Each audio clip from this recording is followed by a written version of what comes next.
how to stop apps from tracking you on iPhone. Hey everyone, welcome back to the channel. If you are new here, don't forget to hit the subscribe button and turn on the notification bell to not miss any updates.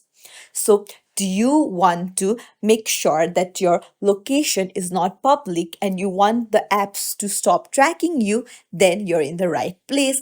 You'll need to go to your settings first and then scroll down and tap on privacy and security. So here you find location services, tap on it and you can just toggle it off.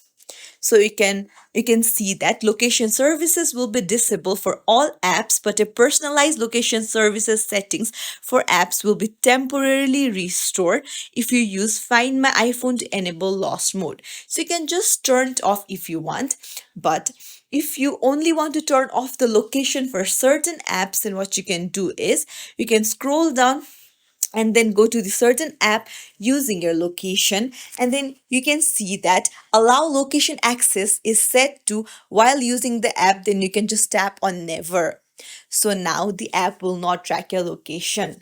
So it's as simple as that. If you found this tutorial helpful, don't forget to like and subscribe to our channel for more tips and tricks. Thank you for watching.